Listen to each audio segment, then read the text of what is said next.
Welcome to cat tutors. तो इस series के पार्ट 3 को हम स्टार्ट कर रहे हैं। अब पार्ट 1 में हमने बेसिक मॉडलिंग कवर की थी, पार्ट 2 में हमने लोडिंग कंसीडर की है। तो लोडिंग में हमने जो लोडिंग कंसीडर की है उसमें हमने सिर्फ दो टाइप्स के लोड्स कंसीडर किए हुए हैं। अगर मैं आपको लोड पैटर्न्स दिखाऊं तो हमने दो ही लोड कंसीडर किए हैं, डेड लोड और लाइव लोड। इसके अलावा भी हमारे जो लोड कंसीडर किए जाते हैं उसमें अर्थक्वेक लोड आता है, उसमें विंड लोड आता है, उसमें रिस्पॉन्स स्पेक्ट्रम आता है, उसमें टॉर्शन एनालिसिस आता है। बहुत सारे फैक्टर्स, बहुत सारे एनालिसिस इन्वॉल्व रहेंगे, वो हम लेटर ऑन ऐड करते जाएंगे।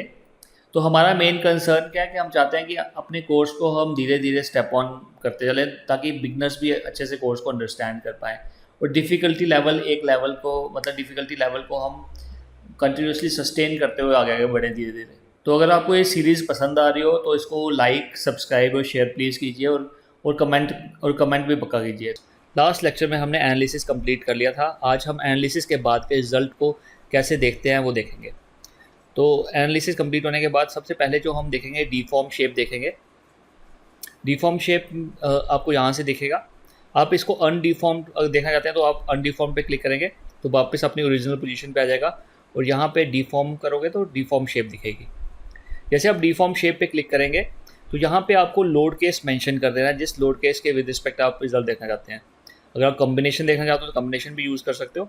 यहाँ पे मैंने कॉम्बिनेशन नंबर 2 ले लिया हुआ है।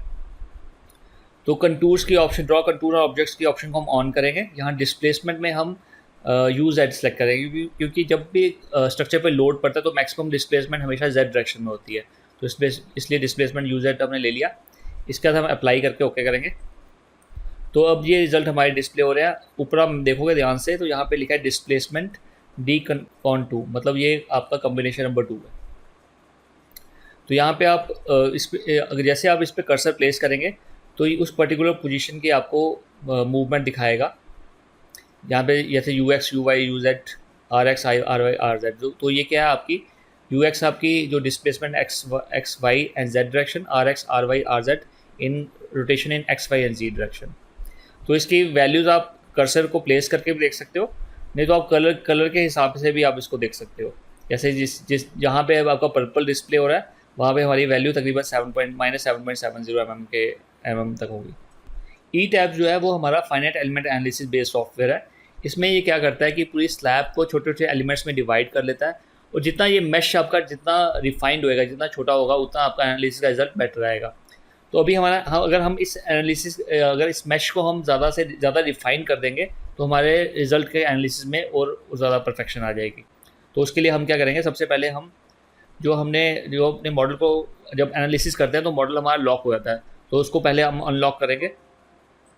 अनलॉक करने के बाद हम सेलेक्ट में जाएंगे। सेलेक्ट में जाने के बाद हम जाएंगे ऑब्जेक्ट टाइप में। ऑब्जेक्ट टाइप में हम फ्लोर सेलेक्ट करके क्लोज कर देंगे। अब हमें मैशिंग को रिफाइन करना है। तो मैशिंग को रिफाइन करने के लिए हम क्या करेंगे, हम जाएंगे असाइन में हम शेल में जाएंगे। यहाँ पे एक ऑप्शन आएगी फ्लोर ऑटो मैश ऑप्शंस, इसको आपने ऑन करना है। यहाँ पे आप चाहो तो डिफ़ॉल्ट ले सकते हो, नहीं तो आप अपने हिसाब से डिफाइन भी कर सकते हो। फिलहाल हम डिफ़ॉल्ट लेते हैं। डिफ़ॉल्ट लेने के बाद अप्लाई करके ओके कर देंगे।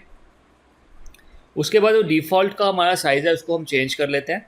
एनालाइज में जाएंगे, यहाँ पे ऑप्शन आएगी auto mesh setting for floors, इस पर आपने क्लिक करना है। यहाँ पे रेक्टेंगुलर मैश को अपने ऑन कर देना है और यहाँ पे ना मैश साइज़ आपने मतलब हम छोटा करने वाले हैं तो हम यहाँ पे डालने का वैल्यू 0.5 मीटर डाल के ओके कर देंगे। तो अब हमारा मैश जो है 0.5 मैश का साइज़ जो है 0.5 मीटर हो चुका है। उसके बाद अगेन हम एनालिसिस को चलाते हैं। अब आप देखोगे मैश साइज़ काफ़ी रिफाइंड हो चुका है और हमारा एनालिसिस रिजल्ट भी हमें बेटर मिलेगा। तो ये हमारा हो गया डिस्प्लेसमेंट। इसके अलावा जो हम चीज़ें देख सकते हैं, अभी हमने देखा कि डीफॉर्म शेप और अनडीफॉर्म शेप हमने यहाँ से लिया। अगर हम चाहें तो डिस्प्ले में जाके भी ये चीज़ आपको दिख जाएंगी। यहाँ पे डीफॉर्म शेप है, यहाँ पे अनडीफॉर्म शेप है। इसके अलावा अब हम जो चेक करेंगे वो हम देखेंगे शेयर फोर्स और बेंडिंग मोमेंट के डायग्राम। उसके लिए हम यहाँ पे जाएंगे फोर्स स्ट्रेस डायग्राम्स में। यहाँ पे फ्रेम की ऑप्शन आ जाएगी, इसको अपने ऑन कर देना। ये ऑप्शन आप यहाँ से भी ले सकते हो, ये तो आपके पास यहाँ पे भी डिस्प्ले है, यहाँ पे हमें डिस्प्ले करना है। तो लोड केसेस आपने यहाँ पे भी सिलेक्ट कर लेना है, क्योंकि हमारा मैक्सिमम लोड कॉम्बिनेशन नंबर 2 के लिए, तो कॉम्बिनेशन नंबर 2 को हमने सेलेक्ट कर लेते हैं। उसके बाद आपको दो मोमेंट्स दिखेंगे, मोमेंट अबाउट 3 और मोमेंट अबाउट 2। तो इसमें एक जो मैक्सिमम बेंडिंग मोमेंट है, एक मिनिमम है। तो मैक्सिमम बेंडिंग मोमेंट हमारा जो 3-3 में होगा। अब ये 3-3 और 2-2 क्या है, ये इसके लोकल एक्सिस है, जिसके हिसाब से बेंडिंग मोमेंट दिखाता है हमें। तो बेंडिंग मोमेंट 3-3 जो है आपका मैक्सिमम बेंडिंग मोमेंट है, इसको आपने क्लिक करना है और अप्लाई करना है। जैसे आप अप्लाई करेंगे हर एक बीम के ऊपर आपका बेंडिंग मोमेंट डिस्प्ले होना स्टार्ट हो जाएगा। इसके बाद आप ओके करते हैं। इसको हम एक काम करते हैं, टॉप व्यू से देख लेते हैं। तो प्लान पे हम जाते हैं, तो स्टोरी नंबर 3, ओके। इस पर आप जैसे ही कर्सर रखोगे तो वैसे इस पर इसकी वैल्यूज़ डिस्प्ले होना स्टार्ट हो जाएंगी।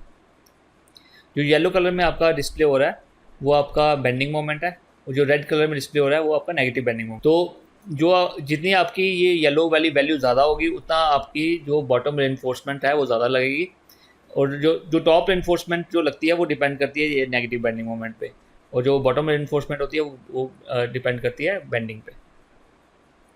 तो इस तरह से आपका रिजल्ट डिस्प्ले हो रहे हैं। किसी पर्टिकुलर बीम का अगर आप देखना चाहते हो तो आप इस पर सिंपली राइट क्लिक करोगे, तो यहाँ पे आपकी शेयर फोर्स भी डिस्प्ले हो जाएगी और बेंडिंग मोमेंट भी डिस्प्ले हो जाएगी।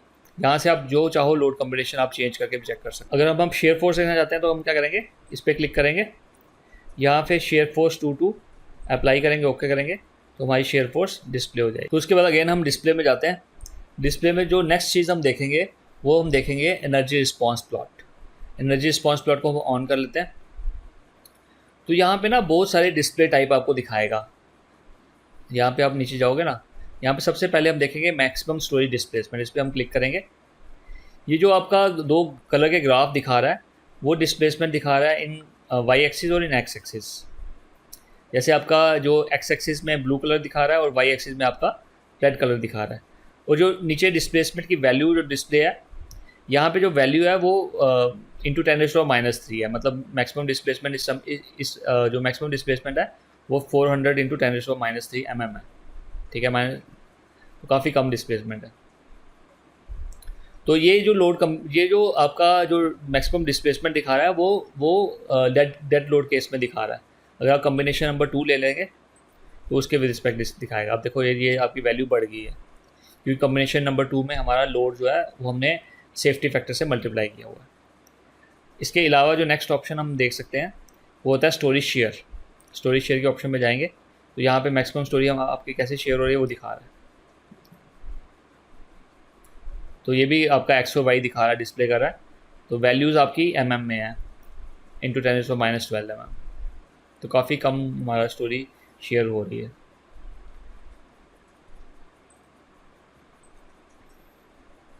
उसके अलावा हम स्टोरेज स्टिफनेस भी देख सकते हैं।